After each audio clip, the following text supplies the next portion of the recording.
engineer. Yeah. So basically, a computer systems engineer, it's more like a computer scientist. Yeah. Who is able to also do electronics. So he's one person that can integrate the two, hardware and software.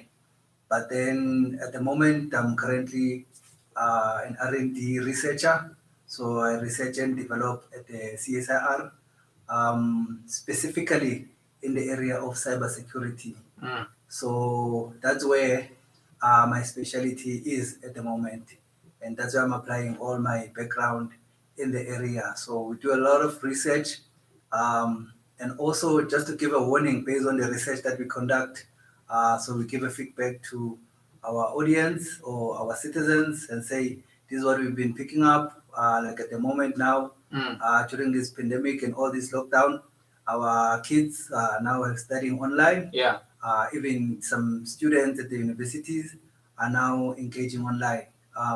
Even employees now, some are working remotely. True. So as a result, this has opened an opportunity for cyber criminals out there. So they're trying their best now. They're adopting and they're using the COVID-19 as an opportunity to actually exploit everybody that is online now. Rightfully so, Mr. Mahlangu. I think apart from just COVID-19, I think in the 21st century, already there was a view that the world will go digital. I think also with the much discussion around the fourth industrial revolution, we knew then that everything would be digital. And I think from where we are now, things are just going to get even more, even more online than before. But what I'm particularly interested in is cyber security. How costly is it, especially for small businesses?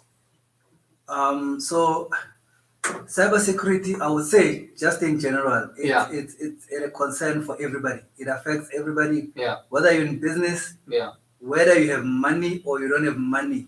Because we find a lot of people saying, I don't have money, what's there to hack? What's there to steal from me?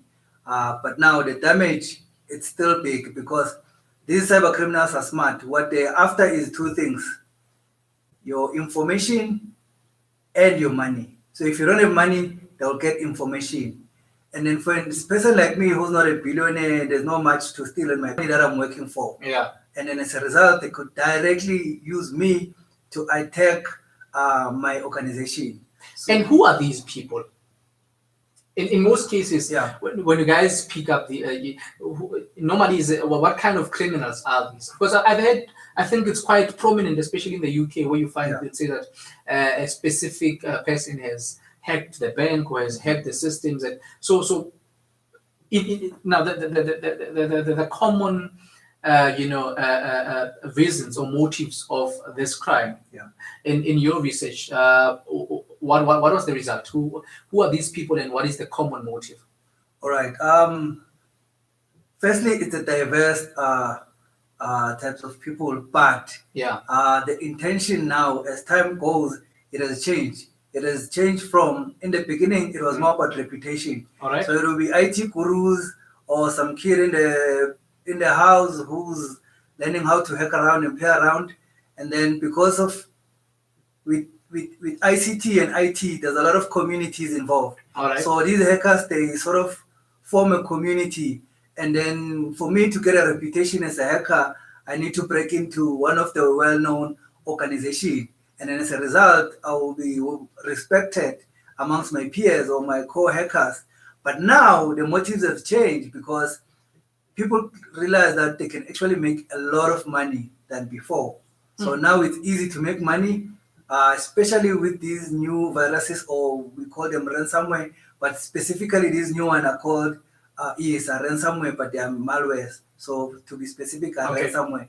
So what they do, they hold your system and your infrastructure ransom. So they lock everything on your environment, on your network. You can't do anything. Say for an instance, you're a bank. And you wake up in the morning, your systems are offline, you can't use them, your IT can't even access to clean that virus because it's locked. So you will see a message that says, pay this amount of Bitcoin, and then we'll give you a key to Bitcoin not traceable? Yeah, it's not easy to just trace the the owner of that account. So it's safe for them to give you that. So they'll give you a link to go pay. Yeah. Yes. Now, what format do they use when they hack people? Because I know that there's people being hacked on Facebook, and sometimes you can't even explain it. And I've heard the other time one of these big insurance companies were also going through that problem, where people were worried that their information is at risk. What exactly do they use to hack? Yeah. So I use a technique called social engineering. So we now have a specific field that focuses in that research, because it's what they do is that they use psychology. One thing they've realized that systems, firewalls, and all these antivirus are very difficult to hack. Okay. You understand? They're very difficult. So as a result, the easiest system to hack, it's a human, me and you. So as a result, you spoke about in social media. Yeah. A lot of hacking begin in the social media. So these guys, they use a step approach. They don't just get rushed to take your money. So what they do, they would monitor you for years. If they're targeting, say for instance, it's an example, TUT. Yeah. They'll get an employee who works at the TUT. Then they will monitor him for a couple of years. What we do on social media, we share. Yeah. So as soon as the organization is the target, they'll go on Facebook, search for people that work for that organization. Yeah. That's why it's not safe to actually disclose your companies that you work for on your social media. And then that's step one. Now they know, okay, we have Mokete works at TUT. Then we check in, and as we check into these places, they now learn your patterns. They know it's on Sunday at 11 o'clock, Mokete is not home. Mokete is always at church at this time. You see, they are already profiling you and understanding you. And then there's things that we give away intentionally. You'll be happy that you bought your car, you take a selfie in front of your car, your license plate is on the display there, you post it on the social media. They've got it. They've got that. So these are small pieces that allows them to kind of aggregate that data and have a holistic view. And somewhere when you're angry as well with your employee that you didn't get bonuses, you go and vent yourself on social media, they note such things. And then in the long run, after 3 to 4 years, they have all the information they need to hack there. Sometimes they might just infect your phone, which they know when you get to the work environment, you can connect to your Wi-Fi at work. Then they will get through. So they're able to get through via my phone and the Wi-Fi, and yes, definitely. There's a softwares or type of viruses that they call what we call Trojans. So a Trojan, they took it from the Greek mythology, that movie, I think it was Troy, where they had the Trojan horse. So basically it's a software that looks legitimate, but it's not. So it's a app that looks like it's safe. Let me say you go Google WhatsApp, I want to install WhatsApp. You go Google, and then the first link you find, you install. But you find it's not the original WhatsApp, because you're not getting it from the Play Store. As a result, you will install that, and then maybe it might not work, or it might work for a while, but underneath there's more to it. So as a result, the first thing it do, that software that gets to your machine, it calls home to the sender. It sends a message to the hacker and say, I'm in. What do you want to do now? Now he has a backdoor to your phone or your laptop. From then he can control your laptop. He can switch on your webcam, monitor what you're doing with your wife in the house and your kids. They can switch on your everything, literally everything. Without me seeing. Without you seeing. You will not pick up anything. And then as a result, now they make it easier. They use WhatsApp. WhatsApp, we send messages, all these memes that float around. It's not just memes. And we always warn people against this, because you see, in the world of cyber, there's no spirit of Ubuntu. In Africa, we have Ubuntu. In South Africa, we share. Nobody's going to go and create a joke just and be generous and take their time and create a joke for us to laugh, and just for free. There's usually something attached, and they would put a line there underneath, share, and then you share. As you share, you are actually infecting the very same way we are infecting each other with corona. It's the same. You would infect a lot of phones and computers. And now this guy has a network, because they're all connected. He has a network of devices that is controlling from wherever he is, and he can do whatever. The majority of the prominent hackers, are they in Africa, South Africa, or predominantly abroad? It differs. So we categorize them according to those that create these viruses, Yeah. and then we have those that are just scammers. All right. In Africa, we have a lot of scammers. Okay. Yes, I think we specialize a lot in Africa, or specific country. So sometimes on Facebook, I would see people, if you've got a post, someone will come and comment and say, I've received help from mama, and then there's the number. Are those scammers, or those are just chance takers? Some of them are scammers, not all of them. Okay. But some of them are scammers. So they use what we call, it's still part of social engineering. They still use what we call phishing. So phishing is phishing for information. So they're trying to get your information. So they'll use either your email and send you an email with an attachment and say download an attachment. Usually they'll pretend to be your bank. All right. Because of what probably there was something they've seen on your social media, and then they've realized, okay, he's using bank X. Yeah. And then as a result, they will write a formal email to you requesting, maybe saying, okay, we've realized that people are getting hacked on their accounts. So download an attachment as instruction on how to protect yourself. And then you go download that attachment. That attachment, it will look like a PDF, but it's not a PDF. There's more to it. So it will be a software that just listens to everything that you do and send it home. Simple thing, including what you type, everything that you type. We call them keyloggers. So when you log onto your machine, you type your password, it writes down, send it to the user, to the cyber criminal, everything that you type on your keyboard. And then this guy would have everything. Now imagine we also accessing our internet banking. Sure. So already they would have your profile, your PIN and everything. They already know your bank. So they'll go make a transaction and you think, how do I, in the same fashion that we take cars for a service, we go for health checks. How advise check their devices if they're not hacked? Yeah, it's quite easy, but sometimes I think, we take certain things for granted. And it's also sometimes an issue of awareness. When you don't know, you don't know. Yeah. Because another thing that we've also learned, we've picked up at the CSR, is that the very same way when you have a child and you buy them a bicycle, the first thing you do, you teach them how to ride a bicycle. Yeah. But now we buy our children devices and smartphones and laptops, but you don't take them through the process because we also are not aware of the dangers that are there. Now, what you just asked is that the first thing that we always encourage, update your software, update your operating system. Now, these vendors that are selling these softwares, they've seen that we forget, like sometimes you forget to do your car servicing, maybe you pick up a bit late. So they've had for every software, there's a settings that allows you to automatically update. But this is an issue that we also picked up in Africa because that means you need to have access to data and internet or Wi-Fi, which is another challenge that we are facing at the moment as a country, because access to data it's a problem. Yeah. So it becomes a bit of a challenge there, where now you need to weigh. You understand? Yeah. That okay, for me, how much risk am I willing to put myself in? It doesn't mean you're gonna get hacked, but it means you are at risk, because these guys that are developing these softwares,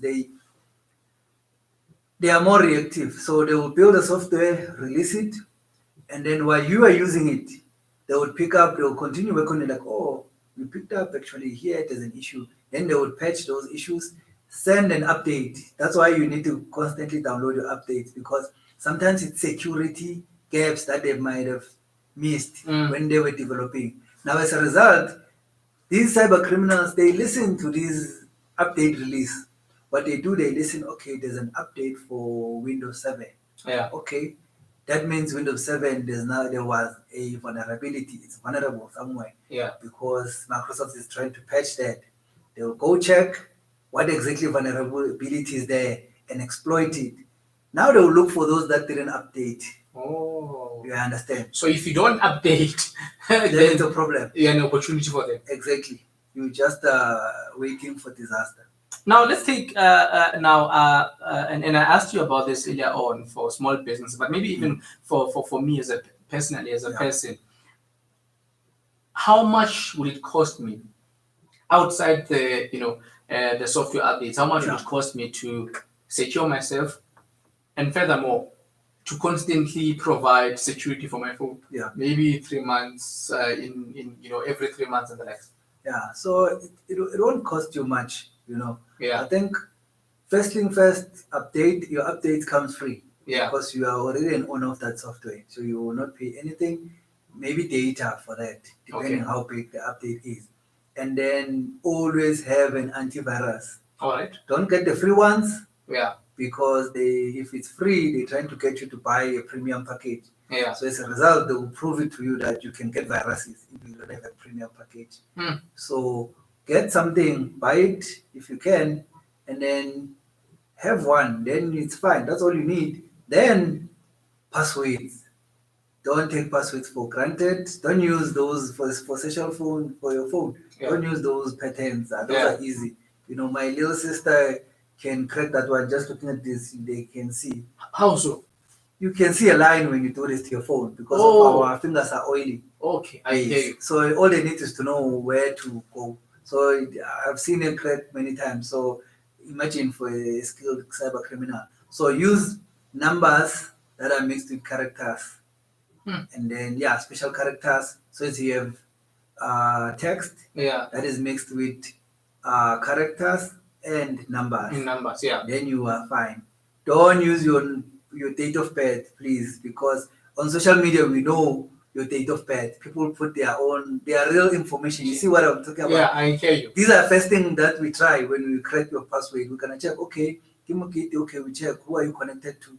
Okay, you have a little brother, you have a puppy at home, okay. What's your puppy's name? Somewhere you might have posted it. So we're gonna try those names. Yeah. Somewhere, Until it appears. Until we get it right. So don't put those information.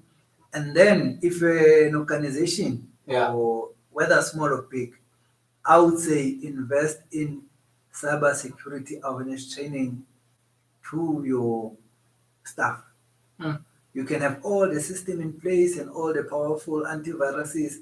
If your users are not cyber security aware, it's easy. The hackers, they know it's difficult to hack a password. They will ask it, and your users will gladly give because they're not aware. They will trick them to give it away. You understand? So I love the fact that you're touching on that. I remember during some period there was a rumor that a question paper was leaked in one of TUT's campuses, and saying that some students from your environment are the one who hacked it. How does such a thing happen? I wonder how they did it. Yeah, but it might be a simple thing that they managed to get access to the lectures machine. I doubt they even went so far to have sophisticated hacking, And in terms of now the price you pay for this crime, to what extent is this a serious crime? I like that question because at the moment with our government and law enforcers, it's an ongoing talk that we trying to push also with the CSR that there needs to be cyber laws that are implemented within South Africa because so far we only have the POPI Act that protects our personal information. Whoever is in hold of my personal information will be held liable if that information gets exposed somewhere. But there need to be laws that are cyber. In other countries, they have cyber laws. So should I commit a crime, there should be already a clear, what do you call penalty that says for this type of hacking, this is a number of years that you're gonna have to do in prison. But at the moment, it's very difficult. Even our defense, our not defense, but the law enforcers, our police, SAPS, it doesn't have a lot of forensic investigation. If right now you can go and report that you are hacked, who's gonna come and take digital fingerprints? Problem. 51 after 3 o'clock. You are still on the Bar Club right on Tshwane FM 93.6. Mr. Thabo Mahlangu is speaking to us now on matters of cybersecurity. A quick one. Cyberbullying. Yes. It's a big one. You see it happening on Twitter. You see it happening on Facebook. especially on social media platforms. And some people are using false accounts. I mean, you see them commenting in a lot of articles online. How do we fix that one? How do we approach it? Yeah, you see that it's a social problem that it's a big issue because the impact we've seen a lot of people committing suicide because of cyberbullying. It's real, it's there, and it's funny because the other day I was laughing with my siblings saying we grew up in an era where siakwarana, you know, exactly. Yeah. So you somehow grew a thick skin, but it's not the case with the millennia and the new generation. You know, they take it hard. So I would say at the moment, it's interesting because I'm doing my studies, my master's degree, with a focus on cyberbullying. Yeah. So I took a different approach because, like you said, it's an issue that is there, and I felt, why don't I just use the opportunity in my studies to see what I can use in my technical skill. So what I'm working on right now, I'm at the stage where I've built an AI. So I use artificial intelligence to sort of pick up these, so it would read your, say it's on a social group, it will read your interactions, and then those that are malicious to one another, it will firstly give them warnings, maybe 3 to 4 times, and then after you exceed that and you still persist and be harsh to other people in the group, then it will ban you from the group. Okay, so it's more like if they report you on Twitter or they report you on Facebook. Yes, exactly. Such things. Yes. If you're not reported, then you continue. Correct, because I've seen as well. It's like with YouTube. When you're about to post content, they ask you if it's suitable for kids. Exactly. But so up until someone reports it, it remains there, and it can become pornography and go to even children. Exactly. For South Africans, and because I think our life is going to be online and on the space, what would be some of the most technical advices in terms, especially for adults? How can adults protect their families, protect the mind of their children as well with regards to all these threats? Okay, I think first thing first, I would encourage our parents to get on social media because it's here to stay. It's not going anywhere. You will not force your child not to be on social media. You can take the phone away. We've done a couple of surveys where high school students, they don't have a phone, but they have accounts, Facebook accounts, because he's going to go to school, use his friend's cell phone, and he would engage while he's at school, come back home. You understand? And next thing, he's been bullied in the cyberspace. And sometimes they use your phones as parents. And you don't have a clue. Yeah. So the reason to parents, get account as well. So you create yourself an account, obviously get familiar with a couple of those social platforms. And then when you get them a phone and say, okay, let's create your account. And then the first friend you're going to add is me. You know why? They know mommy and daddy is my friend. Yeah. Number one, they will not post things that are weird, that they shouldn't.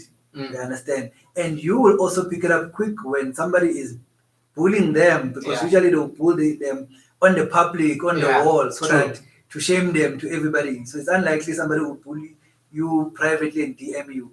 So you can be able to pick that up. Not that you need to be an expert on social media, but so that you are aware, you know what's happening in there. And then, because sometimes our children, they just expose themselves without knowing, but when you're there and then you can say, that post, you're gonna get in trouble. And then, but it's nice because when you do them with them and say, let's do it for you, they don't feel like you're there to police them. You are helping them. Yes, but once they create it on their own and they say, add me, then they're gonna think, what do you wanna see? True. And because I think just adding into that, it's also, there's been cases where people trying to apply for work and they're reminded of the post they posted when they were still minors. Exactly. Which is very important as well. They now check your social profile because it says a lot about you, which is something we always encourage people. Do not, when you're angry, don't go on social media. Don't go vent there, because you're going to talk about, we didn't get bonuses and we worked so hard. Company X, next time you're going to leave and want to go to another company, they will see that post. Even if you can go and delete it, let me tell you a secret. anything that you put online, it stays online forever. If somebody has the right tool to look for it, they will find it.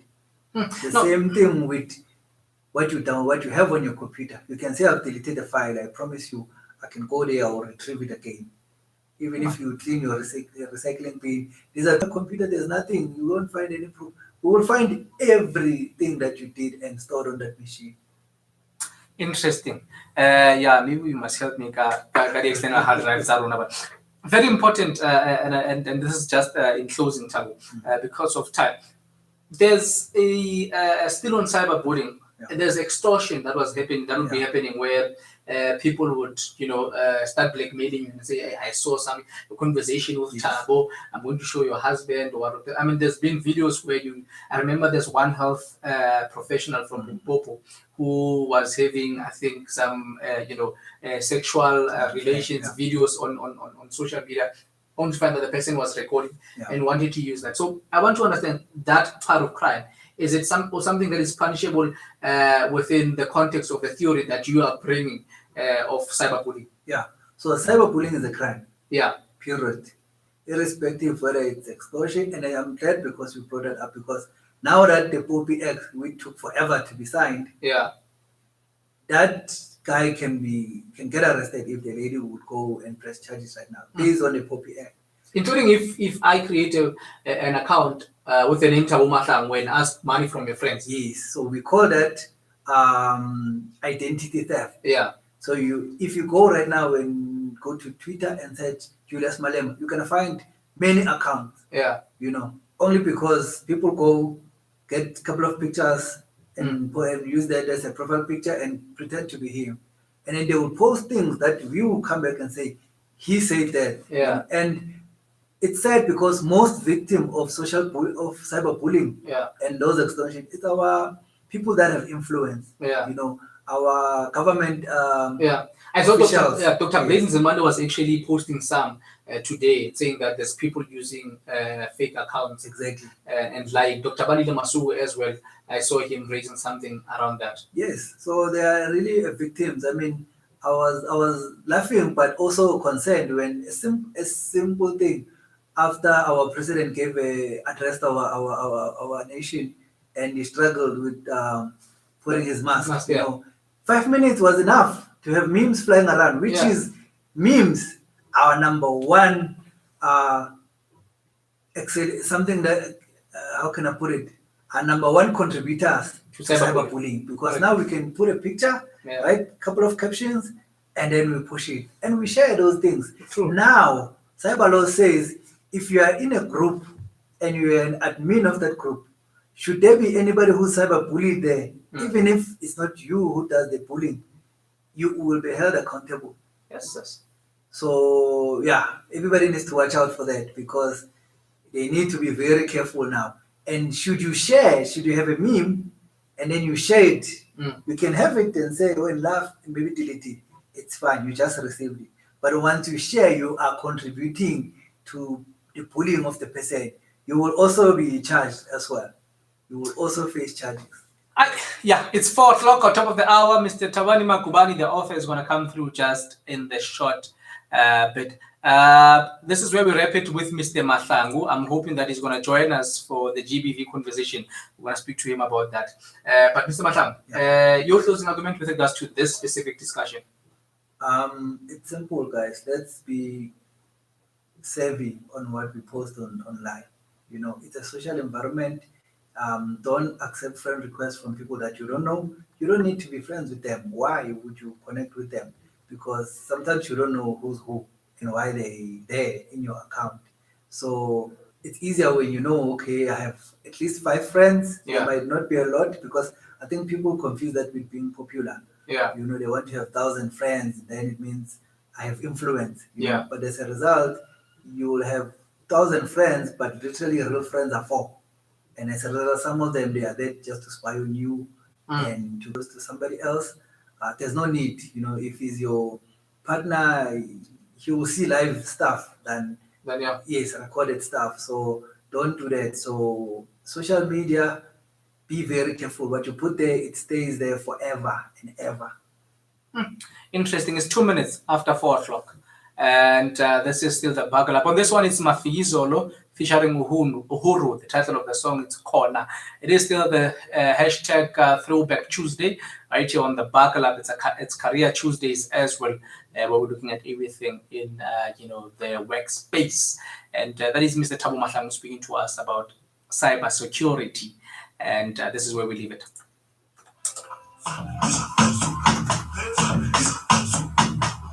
Tshwane FM is taking over Pretoria. Tshwane FM 93.6. The future is now. The shift. Because of encoded discussions coming in help us yeah, with a specific doctor, the Katjene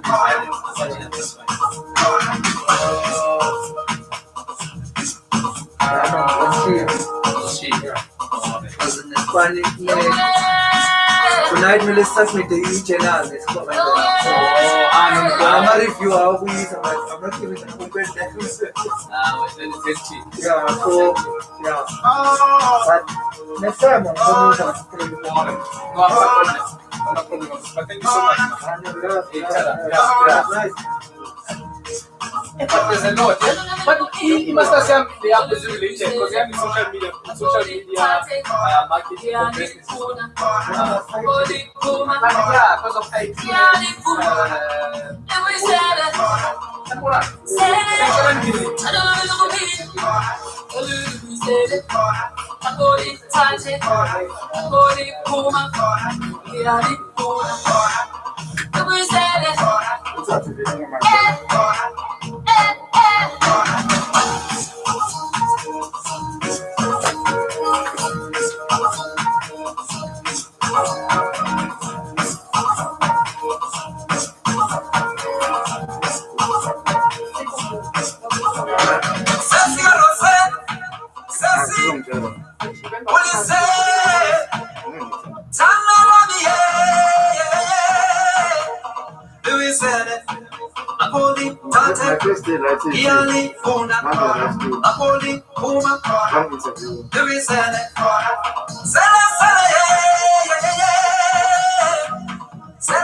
just to read the back, that's what I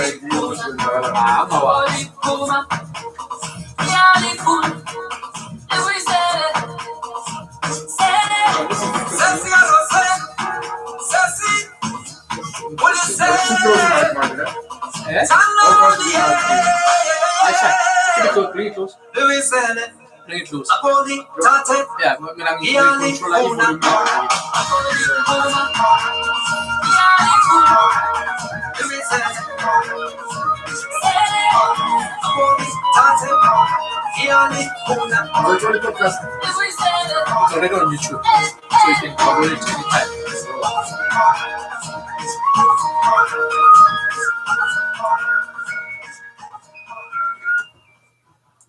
And of course, that is Uhuru featuring Mafizolo. Title of the song is Corner. It is still the Throwback Tuesday right here on the Buckle Up. But of course, it's hashtag Career Tuesdays as well of the Buckle Up. And earlier on, that is Mr. Thabo Mahlangu. I want to the pertinent and to the interesting, to the rights. Also, just touching base on how our lifestyle and the choices that we make affect or might affect our life online. And just in also news making headlines, it appears that a mom and her 3-year-old child have both died in a shack fire in Bethelstop. Now, the blaze broke out yesterday night in the Denny Jordan informal settlement in Bloemendal, and it's unknown in terms of how the fire started at the stage, but police are still investigating, and this is according to the police's Priscilla Naidu. And furthermore, in news that are making headlines still in Cape Town, it appears that the taxi bosses in the Western Cape have not yet reached any agreement that is over whether to support a call to disregard the lockdown regulations. Now, you remember that taxi bodies and Tacos, Gauteng and KwaZulu-Natal affiliates have been loading up to 100% this week in contravention of a restriction limited operators to 70% capacity. Santaco's representatives in the Western Cape have met, but not all associations are in favor of breaking the law, despite the financial strain that has been put over that sector. Taxi drivers at Cape Town Station Deck told the media that they would adhere to lockdown regulations, even though the restriction had hit them hard. What's your view on that story particularly? I mean, we're looking at a very complex issue. Now, part of the problem there is that the taxi industry for a while has not been, officially regulated, which makes it difficult at times. But furthermore, we cannot deny the influence and the impact that the taxi industry has on particularly the working class. I mean, a number of people, the majority of South Africans are using taxis as they are a reliable source of transportation. And this is, for those that are unable to use the Gautrain, the Gau buses, in other parts, the Gautrain doesn't even arrive there. So where others are not using trains, especially, knowing the fact that sometimes and most often trains are slow. So taxis is the number one, mode of transport that is being used in the country.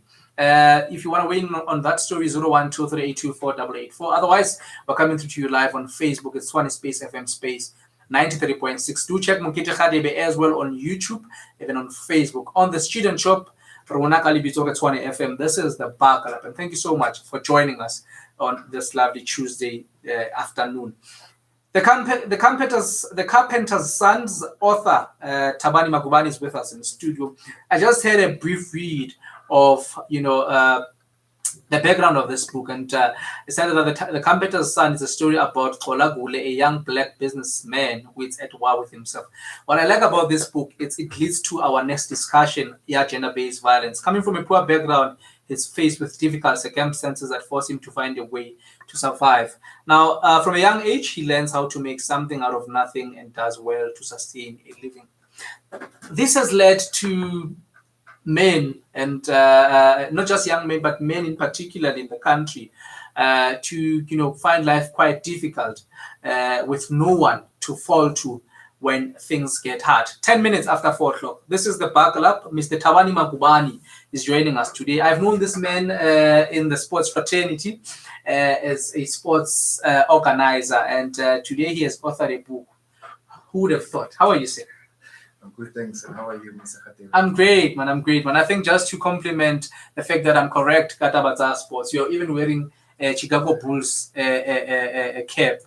I don't want to assume that it was suggested to you, Kim Makunzong, baby. But how are you, sir? Very well, thanks.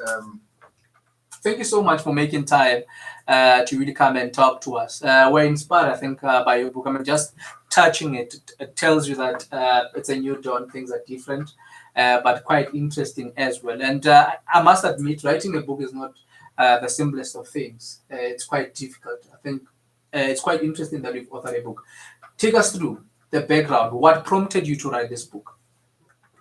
Thank you, Mr. Radebe. Firstly, thank you for having me on the show. Yeah. And I would just like to greet the listeners. Well, first things first, I don't know if I should give you my background regarding writing. Please do, sir. Please do. So, I've always been a writer since high school. You know, when you write those 350-word essays, Yeah. you know, I'd get nothing less than an A. And there was a particular teacher who planted a seed in me. You know, the one day she commended me in the class. Yeah. I was in a multiracial school. I had Afrikaans students and English students with me. You know, who had English as a mother tongue. Yeah. But what was important to note was that, you know, after she commended me, she said, "You've got a future in writing." And I've always believed that I had a future in writing, and it's something that I'd always been putting on hold and saying, I'm busy, for the longest time. And the one time, you know, I was sitting with my son while my wife was cooking in the kitchen, Yeah. and it was like there was a voice that said to me, "Now." And I just knew from then on, I just got ideas, and I knew I had to stand up right there and then. And I told my wife to give me a pen and paper. First things first, the book title came to mind. I wrote down the book title, and then from then on. And so the book title was specifically this one, The Carpenter's Son. When I wrote the title of the book, I did not know what it was all about. And The Carpenter's Son, is this a story that you got to know about, or it's something that just came to your mind? I think what is important to also emphasize is that I tried writing a couple of times, but I did not know what to write. You know, so there was an awakening, there was a revelation. Yeah. You know, and in the year 2018. Okay. You know, something happened in my life. You know, and it gave me context on what I was going to write about. All right. Just to elaborate on that, it was the year that Winnie Mandela passed away. All right. Yeah. You know, and then from what I read, from what I saw in the news, in the television, was that you know, being brought up in a multiracial space, I thought, you know, I understood South Africa as a whole. Yeah. And for the first time, I was able to get deeper into the roots of a black man, and to understand what poverty really means, and what people go through. So when I started writing the book, I was always in the shoes of the carpenter's son. Yeah. If I'm to be presented with this book tonight and read it, what are the most 5 dominating lessons about this son of a carpenter that I would learn about his life and his view on being black being black and being poor in South Africa? First things first, you can be anything you want to be. All right. That's the very first lesson. And then another point that I would make there is that if you have a dream and if you have a vision, only you have the capacity in mind. Only you understand what's the end goal. No one else can you know, have the same vision as you. As much as you can tell people what you are trying to do, they will never get the full understanding of it, or the clear picture that you have. Okay. And another thing, as my third point, is that nothing matters more than family. Yeah. In our youth, you know, when we grow up, we were exposed to this world of fast things, cars, money, women. And only when we're older, we realize that it's things that really don't matter. Yeah. Nothing matters more than the time that we have, our well-being, and our family. And then the last point I would make there is that it's never too late to start. And to start is very important. In fact, it is what all of us should aspire to do. It's the fundamental thing in life. Whatever you want to do, however unreachable it may appear, just start. When you were penning the pages in this book, who did you see in your vision being transformed through this book? Being assisted to make better life choices by this book. Who did you see in your vision? I saw myself.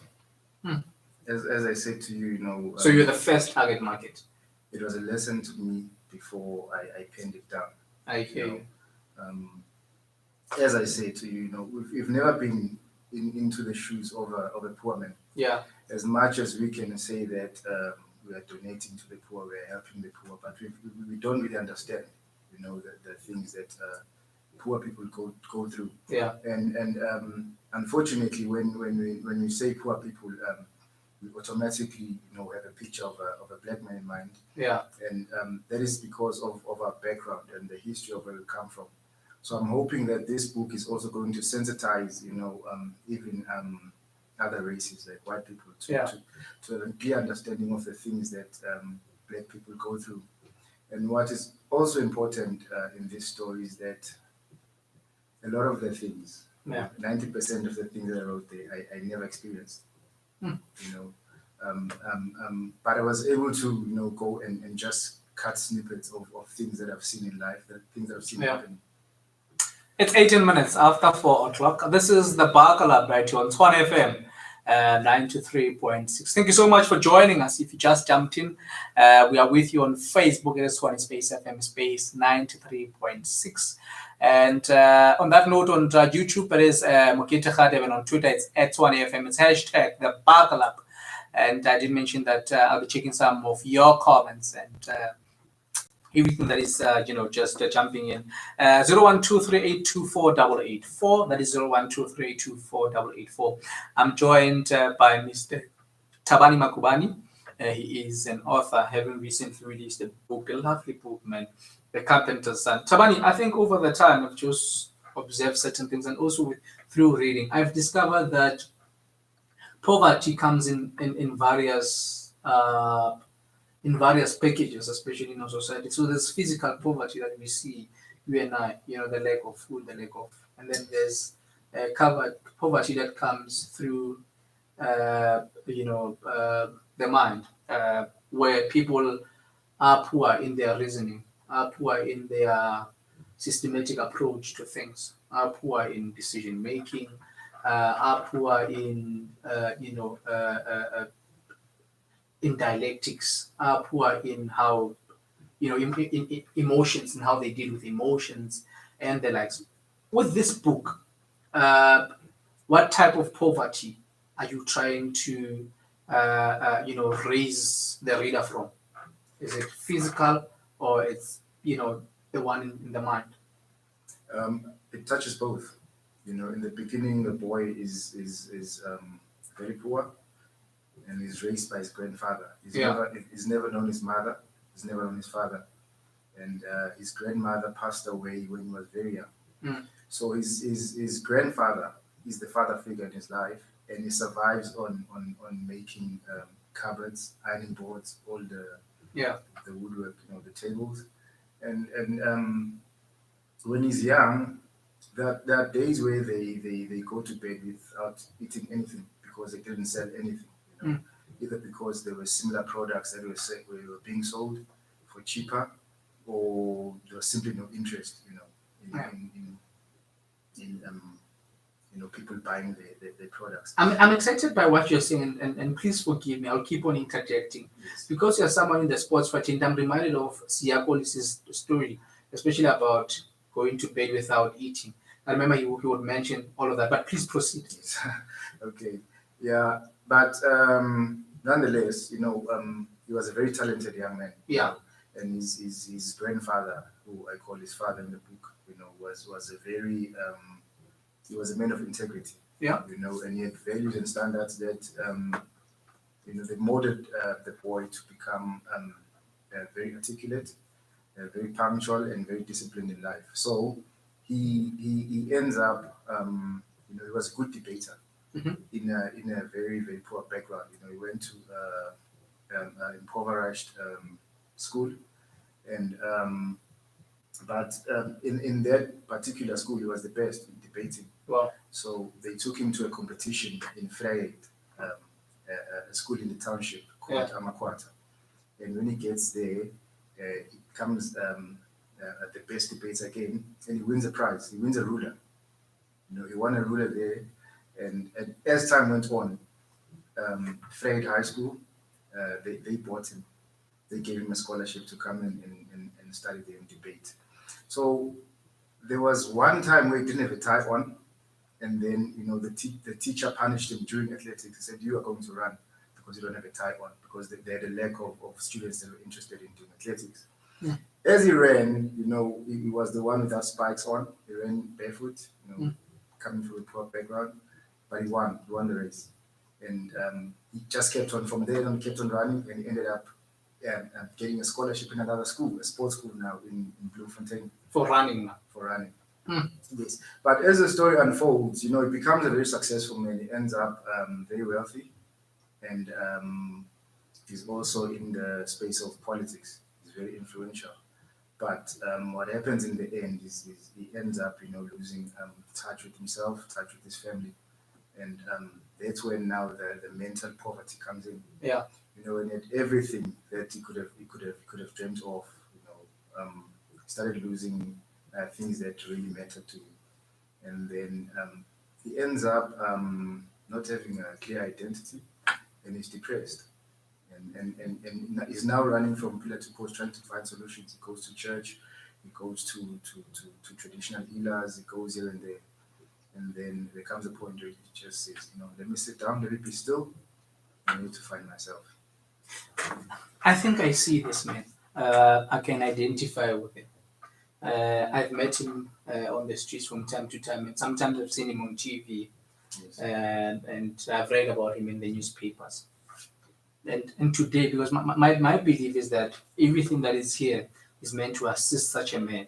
But Yes. because of they have not read this book, then they have to get the cure through what you're going to say to us now. How do you, through this book, how do you suggest that this man reunites with himself? Because of the gist of it is an identity crisis. And I'll tell you why I said this book and this conversation is interesting. And the next discussion that we're going to have with Advocate Katjene is regarding gender-based violence. Because I think gender-based violence is just the symptoms of a deeper illness, but it's bothering and it's it's bringing restlessness in me. We'll get into that. Yes. But I think in just answering me through this book, what are the solutions? What is the cure to this man? I think a step in the right direction would be to focus on basics. Focus on what really matters. Focus on values and focus on family. I think the race we are running now is a losing race, because as much as we are chasing career opportunities, we also still need to focus on building us spiritually and building ourselves, physically. So no matter how demanding life may be, we need to make time for our parents, we need to make time for our families, we need to make time for our friends, and we need to make time for ourselves. On a general note, what would you say are the reasons that forces us to find ourselves in that position where all that is important to you is the glitz and the glamour, and you've forgotten the founding principles of what it means to be an individual, to be a human being, to have the spirit of bond, to respect, to love your family, to have time for them, to love people irrespective of their status in society, to respect people irrespective of whether they can give you something or not, to respect people generally, because that is the basic courtesy of civilization as we came to know it today.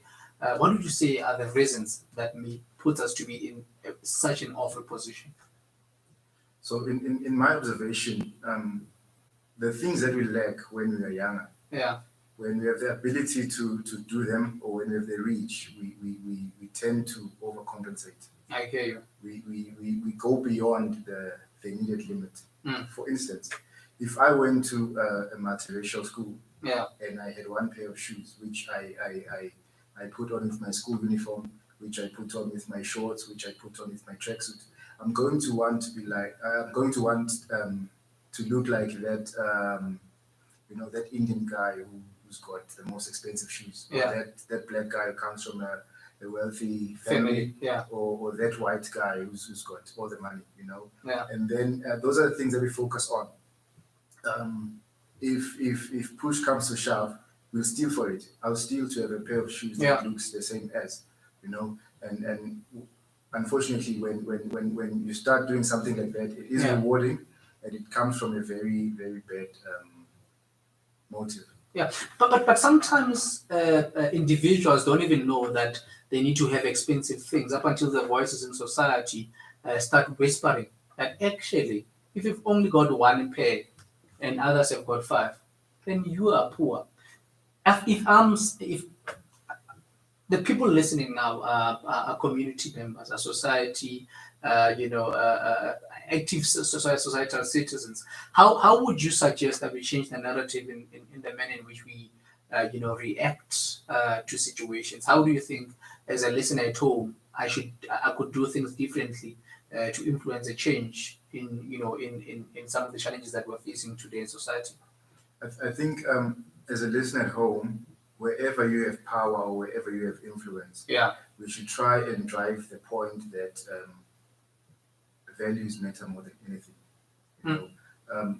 Unfortunately, it's the people that you look up to that give us a different meaning to life.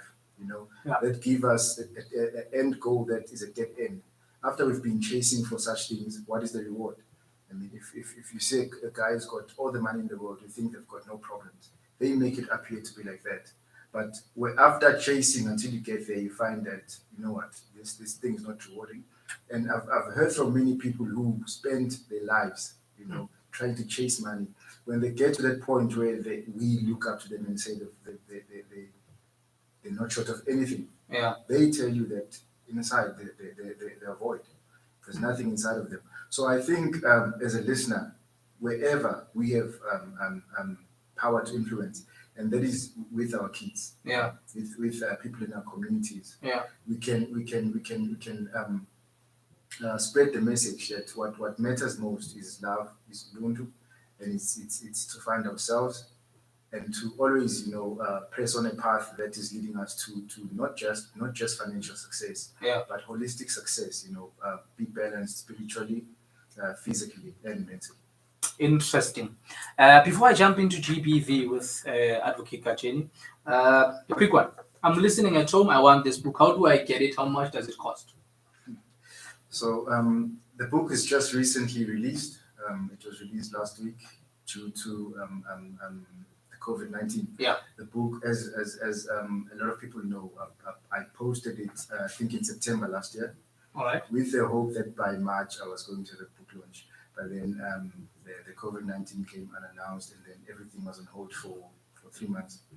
So for now, so the book is out now, but we are still in the process of getting it into the format of an ebook on Amazon. In fact, last week, Thursday, they told me they were in the process of doing that. So for now, you can go onto my socials on Instagram, Thabani Magubane. All right. And I've got a WhatsApp number there that you can. Did you get the permission to give out your WhatsApp number? Yes, I did. Okay, all right. Yes, I did. I want to protect you. I don't want you to, now when I'm busy with the show, now I have to come to the gate to rescue you. I'm not available. I need to fix it now. Yes, no. So I got the permission to give out my number. And also on Facebook, Thabani Magubane. All right. So I've got posts that when you just scroll down my page, you'll find information about the book. But as I said, you're more than welcome to send me a WhatsApp. Okay. What's the WhatsApp number? The WhatsApp number is 083 411 6309. Are you sure it's your number? You see now, you're making me nervous now. Oh, okay. No, if it's not yours, don't hesitate. It's fine. And how much is it? The book is 160 rand. Wow, very affordable. Yes. You can courier it nationwide. Okay. There's a cost also attached to that. Via the post, it's 60 rand. Okay. And if you're going to courier it door to door, it's 100 rand. Okay. So, and if I want to come physically to you, where do I find you? I'm around Pretoria. Okay. As I said. So via the WhatsApp, you can send each other the location. Yes. Okay. Via WhatsApp. With your WhatsApp manager. With my WhatsApp manager, yes. We can just plan to meet and put on our masks and bring our sanitizers and come and exchange. Yeah. No. No need for sanitizers. Tshwane, it's just the book. Yeah, but the book needs to be key. Yeah. No. And the money needs to be key. Okay. All right. They can even transfer it on. It's 32 minutes after 4 o'clock. I'm not leaving Mr. Magubane. Dr. Katjene is on the line. Rather, he's just waiting for us. After this short break, we're gonna bring him in. We're gonna speak about gender-based violence and the influence it has, as well as on males. And I'm strongly feeling that we need to have Mr. Magubane in that conversation. But yeah, let's just take this short break. When we come back, we look at that and more. The fact that you took a shower after having unprotected sex with an HIV positive woman, believing that it would minimize your risk, really angered AIDS activists. What is your response to their criticism? But if you have been in education, my dear, feeling onion, you wash your hands also. What's funny about washing your hands after doing something? After washing yourself, what's the problem? AIDS is a big problem in this country. And saying things like taking a shower. Hygiene is a big problem in this country. Clean yourself. Tshwane FM 93.6, Cap City's #1 radio station. What if the president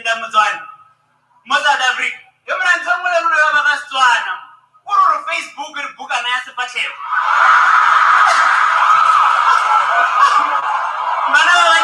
mixed it, and right to one of the snacks. President of the woman began not to the wrong about our like it. I read Emma from Punne. Hey, yellow, I didn't know we didn't take a Tanova or why am I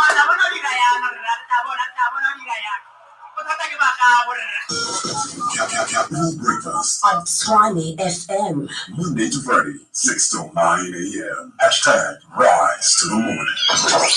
The people have spoken. Unlock room 912. Good morning, my favorite lady, Lena. Hi, how are you? How are you, Mano? No, good thing. You make me to every time like I'm not gluing myself to room myself because of your voice. Oh, wow, thank you. No, you must continue. How's your day? So good. Just let me hear your beautiful voice. Oh, man. Oh, wow. Okay. Man, that guy, man. Not everyone will move around alive on there. The language is lacking. Why was it well over? My government is that is so bad. Room 912 weekdays on Tshwane FM on 93.6.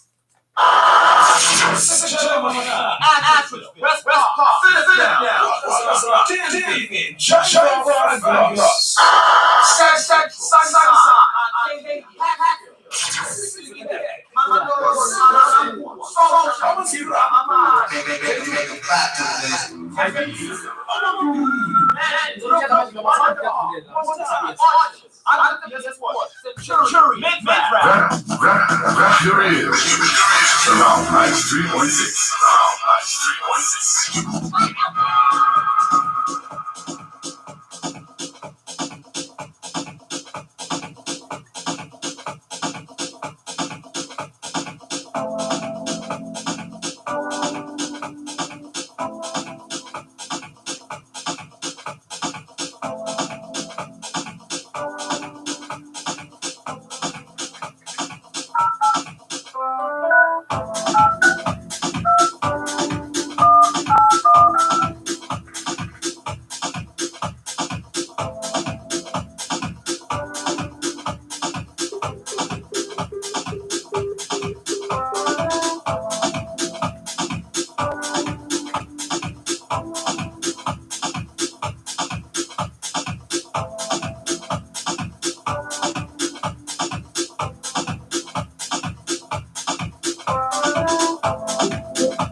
Hello, Doc. How are you?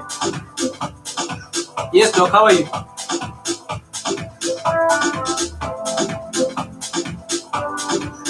Hello, Doc. Hello. Yeah, when I tried to call you, it says temporarily unavailable.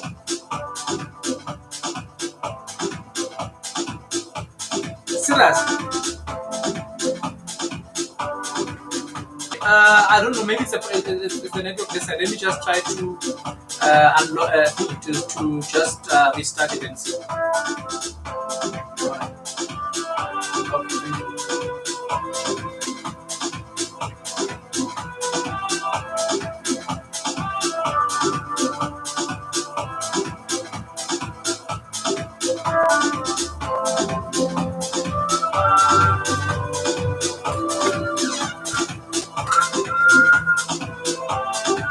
Yeah,